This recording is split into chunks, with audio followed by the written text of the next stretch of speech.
Hello students, कैसे हैं आप। मैं हूं दामिनी और स्वागत करती हूं आपका अपनी क्लास दामिनी कॉमर्स एकेडमी में।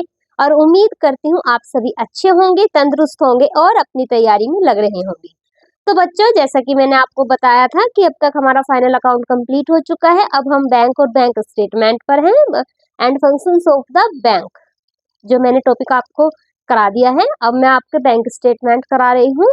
तो जो मैंने बैंक स्टेटमेंट का कल आपको अर्थ बता दिया था, मैंने बताया था कि जो हमारी रोकड़ बही होती है उसका बैंक शेष और जो हमारी पासबुक होती है उसके शेष को आपस में मिलाते हैं, आपस में उसका अंतर जानते हैं। क्यों अंतर आया है, कैसे अंतर आया है, कितना अंतर आया है, इन क्वेश्चंस का जो आंसर देता है वो हमारा बैंक समाधान विवरण देता है। ठीक है, तो आगे हम अपने टॉपिक को कंटिन्यू करते हैं। और आज मैं आपको बताऊंगी कि रोकड़ बही के बैंक शेष तथा पासबुक के शेषों में अंतर के कारण क्या है, क्या इसका अंतर है, क्यों इसमें जो है हमारे अंतर आता है। ठीक है, चलिए। तो हमारी जो सबसे, और हाँ एक बात, ये ना लॉन्ग क्वेश्चन के लिए मोस्ट इम्पोर्टेंट है, आपसे पूछा जाएगा। ठीक है, आपका लॉन्ग क्वेश्चन इस तरीके से बन सकता है इसमें कि बैंक समाधान विवरण क्या है तथा बैंक समाधान विवरण क्यों तैयार किया जाता है। तो वो जो आंसर है ना क्यों वाला, कि बैंक समाधान विवरण क्यों तैयार किया जाता है, ये उस क्यों का ही आंसर है पूरा का पूरा। ठीक है, क्वेश्चन को इस तरह भी पूछा जा सकता है कि पासबुक पासबुक बैंक की पासबुक तथा रोकड़ बही के शेषों में अंतर क्यों पाया जाता है, क्या कारण है। तो ये उसी का आंसर है। हमारी इसमें फर्स्ट जो हेडिंग है वो है हमारी, ये हेडिंग से बेटा इनके अंदर भी आपको लिखना है। ठीक है, तो जो हमारी सबसे फर्स्ट है मैं आपको एक्सप्लेन कर दूंगी, बाकी आप अपने शब्दों में, और इन हेडिंग्स को ना आप लिख लेना, फिर हेडिंग्स को लर्न कर लेना और हेडिंग्स को फिर आप अपने तरीके से वहां पर लिख देना। ठीक है, तो हमारा जो फर्स्ट क्वेश्चन है वो है हमारा, जो फर्स्ट हेडिंग है हमारी वो है हमारी, चेक निर्गमित किए गए किंतु भुगतान के लिए प्रस्तुत नहीं किए गए। देखो भाई, व्यापारी ने क्या किया, चेक निर्गमित कर दिए। ठीक है, चेक निर्गमित कर दिए किंतु भुगतान के लिए बैंक आएगा यहाँ पे, बैंक, किंतु भुगतान के लिए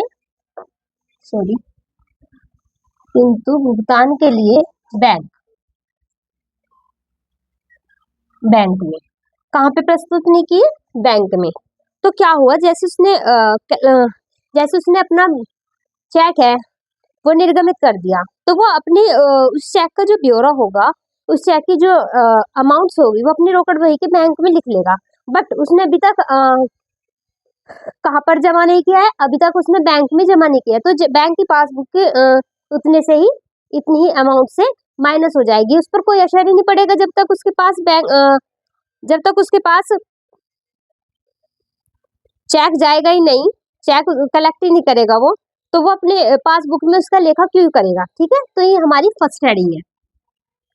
सेकंड है हमारी, चेक संग्रह के लिए बैंक में जमा कर दिया किंतु वसूल नहीं हुआ। देखो क्या हुआ, व्यापारी ने चेक संग्रह के लिए, कलेक्शन के लिए जो है बैंक में भेज दिया, किंतु वो अभी तक वसूल नहीं हुआ। तो व्यापारी क्या करेगा, जितने का चेक होगा, जैसे 5,000 का चेक है तो वो ही रोकड़ बही में बैंक शेष में लिख देगा, किंतु अभी तक वो वसूल हुआ नहीं, तो बैंक तो तब तक उसका लेखा नहीं करेगा ना जब तक वो ग्राहकों से उस चेक को वसूल न कर ले। तो इसमें भी हमारा जो है, ये भी हमारा प्रमुख अंतर है, जिसके कारण हमारे शेष नहीं मिलते। नेक्स्ट है हमारा, चेक ग्राहक को दिया गया किंतु अनादरित हो गया। भाई चेक ग्राहक को दे दिया गया, ठीक है, किंतु अनादरित हो गया, तो वो क्या करेगा, जो व्यापारी होगा वो अपनी रोकड़ बही में तो इसका लेखा कर लेगा, किंतु जब बैंक में जाएंगे तो बैंक उसे अनादरित कर देगा। तो इससे भी हमारी जो इनके शेष है वो डिसबैलेंस हो जाते हैं। ठीक है, नेक्स्ट है हमारा, चेक संग्रह के लिए बैंक भेजा गया किंतु अनादरित हो गया। चेक हमने संग्रह के लिए बैंक में भेज दिया, तो इतनी ही अमाउंट से वो रोकड़ बही में लेखा कर लेगा, किंतु वहां पर जाकर बैंक में जाकर वो अनादरित हो गया, तो इससे भी हमारी पासबुक का और हमारी रोकड़ बही का अंतर हो जाता है। देखो ये दोनों हेडिंग थोड़ा सेम है, ये तो हमने चेक ग्राहक को दिया किंतु अनादरित हो गया, ठीक है।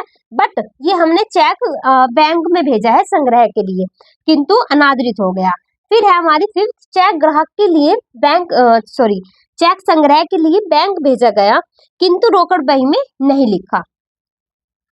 भाई चेक जो है संग्रह के लिए बैंक में भेज दिया, लेकिन उसका जो लेखा है वो हमने रोकड़ बही में नहीं किया। तो ये भी एक कारण है जिस कारण हमारे जो बैंक शेष है और हमारी जो रोकड़ बही की शेष है वो हमारी डिसबैलेंस हो गई, वो हमारी मैच नहीं हुई है, ठीक है। ये हेडिंग सेम सेम है, थोड़ा ध्यान से पढ़ना इनको और अच्छे से लिखना।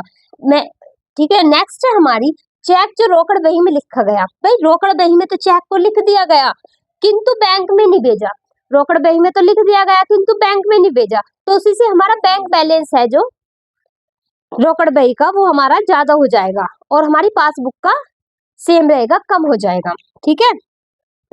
नेक्स्ट है हमारा बैंक द्वारा दिया गया ब्याज। कभी कभी क्या होता है, बैंक द्वारा दिए गए जो छोटे छोटे ब्याज होते हैं उसका लेखा है व्यापारी रोकड़ बही में नहीं करता, लेकिन पासबुक में वो ऐड रहता है, तो जिस कारण हमारी पास लेखा जो रोकड़ बही है उसमें से अमाउंट माइनस हो जाती है और हमारी पासबुक में बढ़ती रहती है। फिर है हमारा बैंक द्वारा वसूल किया गया ब्याज व लाभांश। मोस्टली केस में क्या होता है, बैंक अपना ब्याज वसूल करता है और लाभांश भी वसूल करता है, लेकिन इसका लेखा व्यापारी अपनी लाभानी रोकड़ बही में नहीं करता, कैश बुक में नहीं करता, जिस कारण हमारी बैलेंस में डिफरेंट आता है किसके, पासबुक के और कैश बुक के, ठीक है। नेक्स्ट है हमारा बैंक द्वारा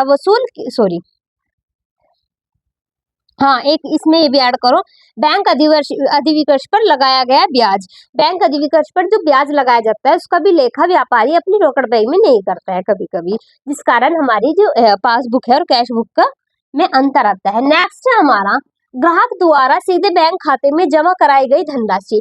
कभी कभी क्या होता है, ग्राहक जो व्यापारी का जितना भी मतलब कि जो व्यापारी के देनदार होते हैं वो व्यापारी को डायरेक्ट न करके उसके बैंक में जमा करा देते हैं। तो कभी कभी मोस्टली केस में क्या होता है, कभी कभी होता है, वैसे तो ज्यादातर ना क्या होता है, व्यापारी को पता नहीं चल पाता कि कितने अमाउंट उसने भेजी है और वो डायरेक्ट बैंक में चली जाती है, तो बैंक पासबुक में तो वो ऐड हो जाएगी, किंतु हमारी जो कैश बुक है जो हमारी रोकड़ बही है उसमें ऐड नहीं होगी, तो इनका अंतर इस कारण हो जाता है। नेक्स्ट है हमारा बैंक द्वारा ग्राहकों की ओर से किया गया भुगतान। कभी कभी क्या होता है, व्यापारी अपने बैंक को ये अधिकार देता है कि मेरी जितने भी एक्सपेंसेस है वो पेड कर दे, तो बैंक डायरेक्टली जो व्यापारी के खर्चे होते हैं, जो एक्सपेंसेस होते हैं, जो देनदारियां होती है वो अपने आप ही पेड कर देता है। तो इस बात का कभी कभी व्यापारी को नहीं पता चलता, जिस कारण पासबुक में तो वो खर्चे ऐड हो जाते हैं, किंतु हमारी जो रोकड़ बही है वहां पर ऐड नहीं हो पाते, वहां पर नहीं उनका लेखा होता है, जिस कारण हमारे पासबुक और कैश बुक में अंतर आता है, ठीक है। नेक्स्ट है हमारा बिल पर दी गई छूट जिसका लेखा रोकड़ बही में नहीं हुआ।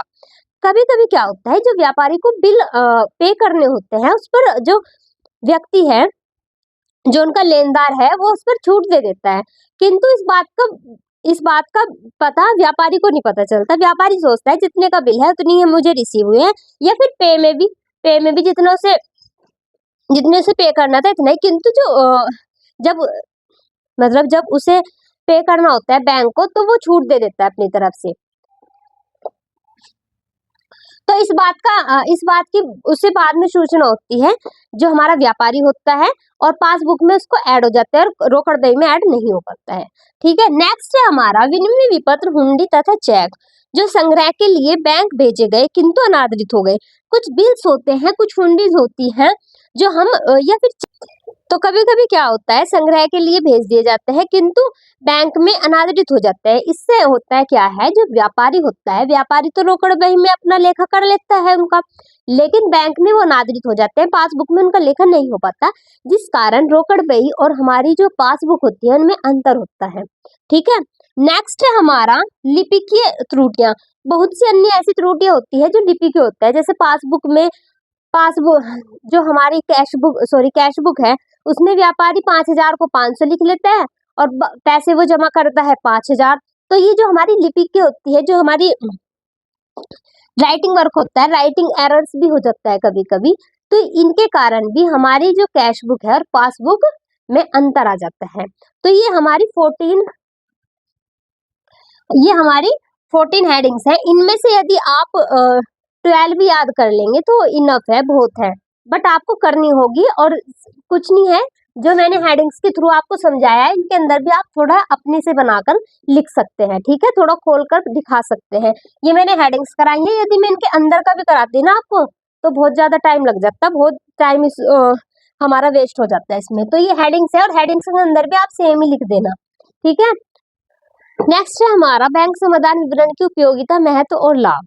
अच्छा बच्चों, यदि आपको किसी भी टॉपिक के, जैसे आपने उद्देश्य याद कर लिए पर किंतु पेपर में आए उसके लाभ, ठीक है, तो आप देखो लाभ, महत्व, उपयोगिता, ठीक है, और उद्देश्य, ये चारों सेम ही होते हैं। यदि आपको ये याद है, कुछ भी याद है तो आप उसको लिख सकते हैं। हालांकि आपकी जो पेपर बुक्स होती है उनमें अलग अलग देते हैं, बट एग्जाम में यदि आपसे नहीं हो पा रहा है, यदि आपके लाभ नहीं याद है, तो आप उसके उद्देश्य भी लिख सकते हैं, ठीक है। तो इसलिए मैंने इसको आप प्रॉपर नाम जो दिया है, आप इसको उपयोगिता भी बोल सकते हैं, महत्व भी बोल सकते हैं, लाभ भी बोल सकते हैं, या हमारे उद्देश्य भी बोल सकते हैं, ठीक है। अब देखो जो सबसे पहला है, सबसे पहले आप देखो क्या है, बैंक समाधान विवरण कानूनी रूप से बनाना आवश्यक नहीं है। देखो पेपर में आ जाएगा कि बैंक समाधान विवरण बनाना कानूनी रूप से आवश्यक है या नहीं, तो इसका आंसर नहीं होगा।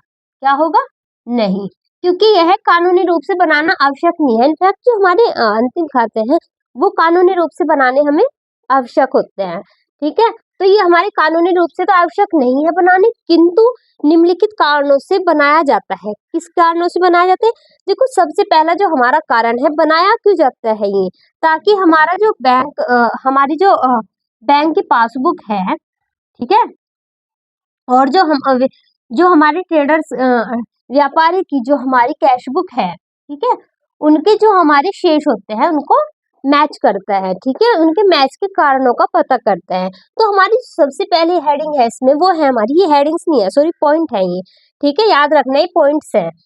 जिन लेन देनों का लेखा पासबुक में हो गया हो किंतु रोकड़ बही में नहीं, उनका पता लगाना, ठीक है। जिनका लेन देन जिनका लेखा है वो या तो पासबुक में हो गया, जिनका पासबुक में तो हो गया हो किंतु रोकड़ बही में नहीं हुआ हो, उनका पता लगाना, ठीक है। फिर है हमारा क्वेश्चन, वास्तविक शेषों का पता लगाना, यानी कि जो हमारे वास्तविक शेष हैं उनका पता लगाना, ठीक है।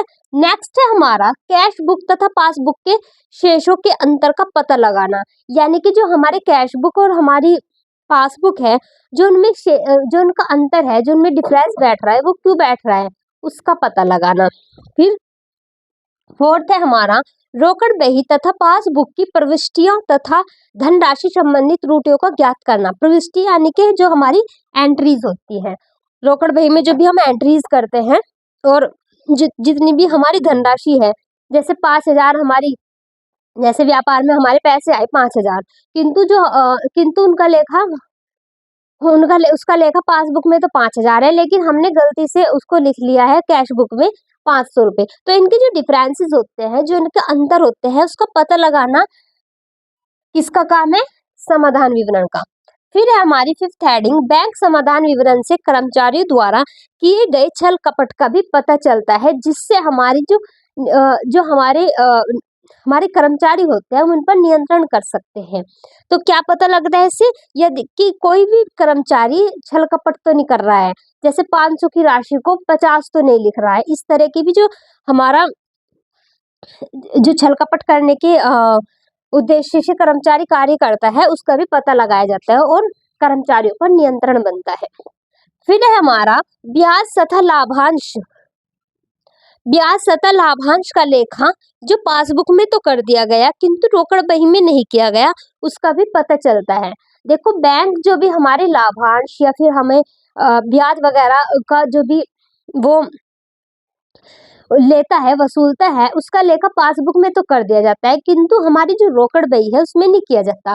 तो बैंक समाधान विवरण ये भी मैच करता है कि कौन सा लेखा कहाँ पर नहीं किया गया, तो फिर व्यापारी को इसका ज्ञान होता है। फिर है हमारा 7th, व्यवसाय के प्रबंधन में सहायक।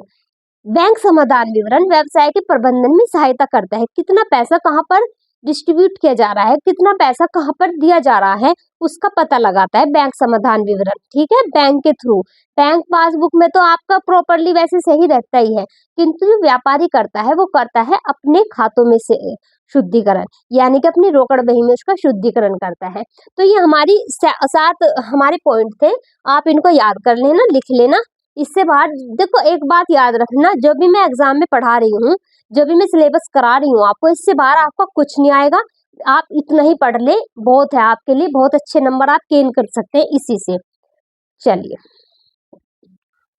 नेक्स्ट है हमारा बैंक समाधान विवरण बनाने की विधियां हैं। क्या है? देखो, बैंक समाधान बनाने की हमारी 4 विधि है, बट आप इनमें से किसी भी एक को फॉलो कर सकते हैं। ठीक है, देखो कितनी विधियां हैं हमारी, 4 विधियां हैं। ठीक है, इसमें जो फर्स्ट है हमारी, रोकड़ बही के ऋणी शेषों को आधार मानकर। फिर यानी कि हमारे जितने भी रोकड़ बही के जो हमारे ऋणी शेष है, याद रखना डेबिट शेष है, आप उनको आधार मानकर बैंक समाधान विवरण का निर्माण कर सकते हैं। नेक्स्ट है हमारा पासबुक के धनी शेष को आधार मानकर, यानी कि हमारी जो पासबुक है, देखो कैश, इसमें शॉर्टकट बता रही हूँ मैं तुम्हें, कैश बुक को किसका कैश बुक के हमने डेबिट को आधार माना है, और इसमें हमने पासबुक के क्रेडिट को आधार माना है। ठीक है, नेक्स्ट है हमारा रोकड़ बही के अधिविकर्ष, यानी कि हमारा जो रोकड़ बही के अधिविकर्ष है, जितनी भी हमारी ओवरड्राफ्ट है, उनके हम क्रेडिट को आधार मानेंगे। फिर है हमारी फोर्थ पासबुक के अधिविकर्ष, यानी कि हमारी जो पासबुक है उसका जो भी हमारा ओवरड्राफ्ट है उसके हमें डेबिट को आधार मानना है। ठीक है, कैश बुक के डेबिट को आधार मानकर। सेकंड विधि है हमारी पासबुक के क्रेडिट को आधार मानकर। थर्ड है हमारी रोकड़ बही के ओवरड्राफ्ट का जो क्रेडिट शेष है उन्हें आधार मानकर। और फिर है हमारे जो भी हमारे पासबुक के ओवरड्राफ्ट है उनके डेबिट को आधार मानकर। तो ये हमारी विधि है। मैं सबसे पहले जो विधि की बात करूंगी वो है हमारी रोकड़ बही के। अच्छा, इनमें एक चीज है, यदि आप ये विधि कर रहे हो ना, और जो हमारी सेकंड विधि होगी उसके बिल्कुल उलट होगी, यानी कि जो चीज इसमें जुड़ेगी वो यहाँ पे माइनस होगी, और जहाँ माइनस होगी वो यहाँ पे प्लस होगी। तो ये इसमें डिफरेंसेस है, मैं आपको मेनली कराऊंगी ये वाली, और जो आपको पेपर में करनी है वो भी यही करनी है हमें कैश बुक के आधार पर। ठीक है, नेक्स्ट है बच्चों हमारा रोकड़ बही के, मतलब मैंने आपको विधियां बताई हैं 4, उनमें से जो फर्स्ट विधि है हमारी रोकड़ बही के ऋणी शेष का आधार मानकर बैंक समाधान विवरण तैयार करना, यानी कि आपने किसको बेस माना है यहाँ पर, रोकड़ बही के ऋणी को बेस माना है, यानी कि हमारी जो कैश बुक है, ठीक है, जो हमारी कैश बुक है उसके डेबिट को आपने बेस माना है यहाँ पर। तो इसमें क्या है, जिसमें इसमें 2 तरीके हैं। देखो, पहले हैं, तरीके बोल रही हूँ मैं, देखो इसमें क्या है, पहले तो आपकी जो मदे आपके जोड़नी है वो यहाँ पर है, और जो मदे आपको घटानी है वो इस साइड है। ठीक है, तो जो जोड़नी है मैं पहले उनका आपको उनके बारे में बता रही हूँ। इसमें जो फर्स्ट है वो है हमारी चेक जो कि निर्गमित हुए। कौन सी आपको प्लस करनी है? चेक जो कि निर्गमित हुए किंतु भुगतान के लिए बैंक में नहीं भेजे। ठीक है, तो इसको हम, यदि आपको इस तरह की एंट्री दिखती है तो इसको आप प्लस कर देंगे। ठीक है, नेक्स्ट है हमारा बैंक द्वारा दिया गया ब्याज रोकड़ बही में लेखा नहीं किया गया, यानी कि बैंक ने कोई ब्याज दिया है, कोई इंटरेस्ट दिया है और उसका लेखा आपने अपनी कैश बुक में नहीं किया है, तो इसको भी हम प्लस कर देंगे। ठीक है, फिर है थर्ड हमारा बैंक द्वारा विनियोग पर ब्याज लाभांश आदि जिसका रोकड़ बही में लेखा नहीं किया गया, उसको भी हम प्लस कर देते हैं। याद रखना, जिसका भी हमने रोकड़ बही में लेखा नहीं किया गया उसको हम प्लस ही करते हैं मोस्टली। फिर है हमारा फोर्थ जो हेडिंग है हमारी, वो है हमारी चेक बैंक में भेजे। जो हमारे चेक है वो हमने बैंक में भेजे और जमा किए, किंतु कैश बुक में नहीं लिखा है इसको। ठीक है, तो इसे भी हम प्लस कर देते हैं। नेक्स्ट है हमारा देनदारों द्वारा सीधे बैंक में कराई गई राशि, यानी कि देनदारों ने सीधा बैंक में जमा राशि कराई होगी। ठीक है, जिसका लेखा कैश बुक में नहीं किया गया, यानी कि ग्राहकों ने कोई राशि है जो हमारे सीधा बैंक अकाउंट में जमा करा दी, किंतु उनका लेखा कैश बुक में नहीं किया गया। देखो ये ना हल्का सा थोड़ा सा दिमाग लगाओ, जो भी हमने लेखे कैश बुक में नहीं किए उनको बस प्लस कर देते हैं और जिनके कर दिए उनको माइनस कर देते हैं। ठीक है, नेक्स्ट है हमारा जो 6 पॉइंट है हमारा, चेक निर्गमित हो गए किंतु अनादरण हो गया। भाई चेक उसने निर्गमित कर दी व्यापारी ने, लेकिन उसका वो बाउंस्ड हो गई, वो कैंसल्ड हो गए। ठीक है, तो उसको भी हम प्लस कर देंगे। नेक्स्ट है हमारा पासबुक के धनी। ठीक है, यानी कि हमारी जो पासबुक है और जो उसका डेबिट साइड है में की गई कोई अशुद्धि, पासबुक की डेबिट साइड में की गई कोई अशुद्धि है, उसको भी हम प्लस कर देंगे। फिर है हमारा 8th एंड लास्ट प्राप्त बिल, यानी कि हमारे जितने भी प्राप्त बिल है, बिल रिसीवेबल है हमारे जितने भी, उनका जो हमने संग्रह किया, पासबुक में एंट्री भी की बट कैश बुक में नहीं की। भाई हमारे जितने भी बिल्स हैं, जितने भी हमारे चेक हैं, हमने उनकी एंट्री बैंक में तो करा दी, बैंक में तो चले गए वो, यानी कि कैश बुक पासबुक में तो लिखे गए, लेकिन हमने वो कैश बुक में नहीं लिखे, तो इनको भी हम प्लस कर देंगे। ओवरऑल ये है जो हमने मतलब जो खर्चे जो चेक्स ये जितने भी हमारे खर्चे हैं जो हमने बैंक में तो करा दिए बट हमने उसका कैश बुक में लेखा नहीं किया, तो उनको हम प्लस कर देते हैं। ठीक है, नेक्स्ट है अब वे वाली मदें बताऊंगी मैं, जो हमारी घटाई जाने वाली मदें हैं जिनको हम माइनस करेंगे। तो जिसमें फर्स्ट है वो है हमारा चेक जो बैंक जो वसूली के लिए बैंक भेजे किंतु वसूल नहीं हुए। भाई बैंक में हमने चेक लगाया, मोस्टली वो लगा नहीं बस, ठीक है, वसूल नहीं हो पाए।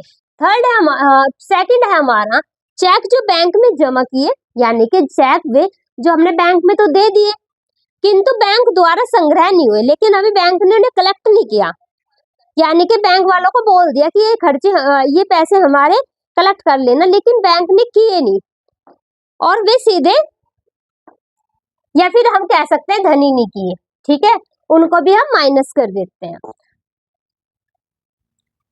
थर्ड है हमारा चेक जो बैंक में वसूली के लिए भेजे। भाई चेक है हमने बैंक में भेज दिए वसूली के लिए, किंतु उनका अनादरण हो गया, वे बाउंस्ड हो गए। या देखो ये छोटा सा पॉइंट सेम है, इसमें चेक में भेजे गए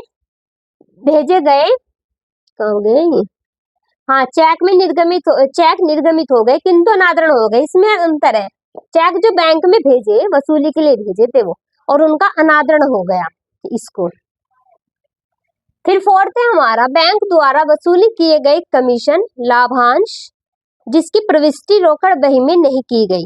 भाई बैंक द्वारा जो भी हमारे जितने भी हमारे भुगतान है, ठीक है, और उनकी प्रविष्टि हमने रोकड़ बही में नहीं की, तो उनको भी हम माइनस कर देंगे क्योंकि वो हमें रिसीव हो चुके हैं।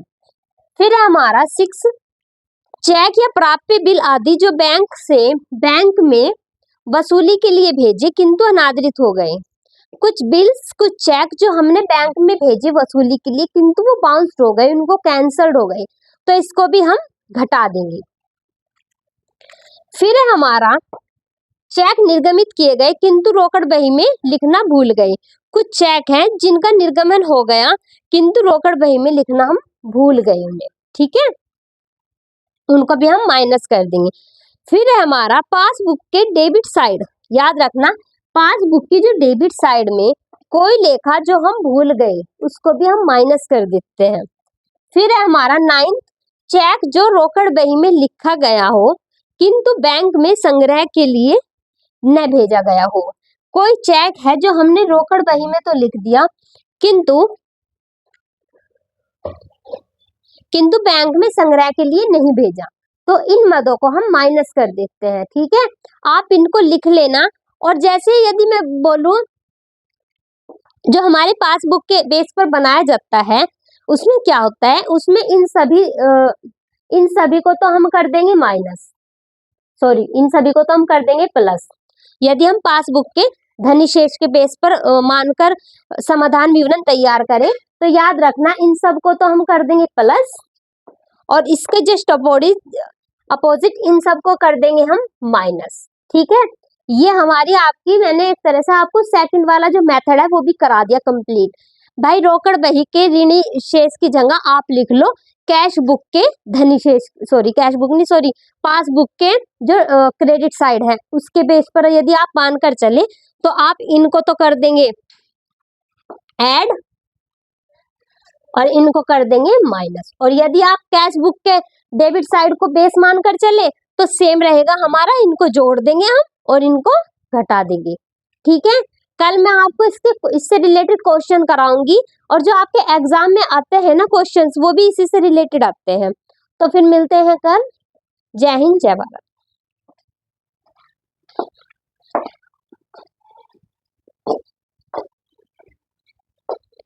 सैया बड़ा प्यारा